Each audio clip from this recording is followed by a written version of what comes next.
বাংলাদেশ জেলা 3-এর পক্ষ থেকে মহান শহীদদের প্রতি শ্রদ্ধা জানাতে আজ 16ই ডিসেম্বর বিজয় দিবসে আমরা চট্টগ্রামের জাতীয় শহীদ মিনারে এসেছি। আমরা শুরুতেই যারা শহীদ হয়েছেন এই যুদ্ধে তাদের প্রতি আত্মার মাগফিরাত কামনা করছি এবং শ্রদ্ধা নিবেদন করছি।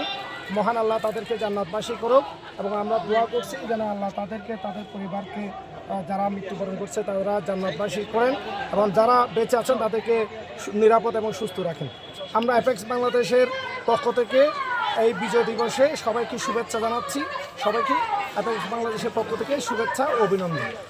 আজকের এই বিজয় দিবসে এসে আপনার অনুভূতিটা কেমন? অনুভূতিটা আমরা এমন একটি দেশ চাই যে দেশে ক্ষুধামুক্ত, দারিদ্র্যমুক্ত, বেকার মুক্ত এবং যে ডক্টর ইউনূসের 3-0 থিওরি যে কার্বন মুক্ত একটা দেশ চাই। যে দেশের মধ্যে আমরা নিরাপদে থাকব, যে দেশের মধ্যে কোনো বিশৃঙ্খলা থাকবে না, যে দেশের মধ্যে কোনো সাম্প্রদায়িক ইস্যু থাকবে না। আমরা সবাই মিলে ঐক্যবদ্ধ একটা বাংলাদেশ করব, যে বাংলাদেশটা অর্থনীতিতে সমৃদ্ধ হবে, নিরাপদ থাকবে এবং পুরো পৃথিবীকে মাথা উঁচু করে বলবে যে এই হলো বাংলাদেশ, এই হলো স্বাধীন বাংলাদেশ। তাহলেই আমাদের মুক্তিযুদ্ধের যারা শহীদ হয়েছেন তাদের আত্মা শান্তি পাবে। আজকের এই দিন থেকে আপনি আগামী প্রজন্মের জন্য কি শিক্ষা দিতে যাচ্ছেন? আগামী প্রজন্মের জন্য হলো যারা দেশের জন্য ত্যাগ করে তাদেরকে সবসময় জাতি স্মরণ রাখে, এটাই হচ্ছে আমাদের জন্য শিক্ষা। যারা জাতির জন্য, দেশের জন্য, দেশের মানুষের জন্য কাজ করে এবং দেশের কল্যাণের জন্য কাজ করে, নিজেকে আত্মহুতি দেয়, তাদেরকে জাতি সবসময় স্মরণ রাখে। এটাই হলো আজকের দিনের শিক্ষা।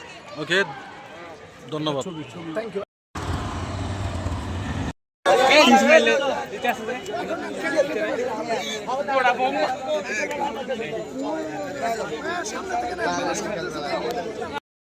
বিজয় দিবস সবাইকে বিজয় আজ 16 ডিসেম্বর মহান বিজয় দিবস। 1971 সালে যারা শহীদ হয়েছে তাদের আত্মার মাগফিরাত কামনা করি এবং দেশবাসীকে বিজয় দিবসের শুভেচ্ছা।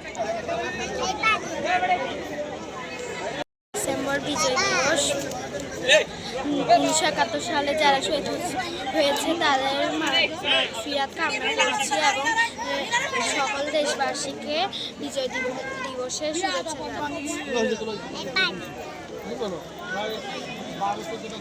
জানাচ্ছি।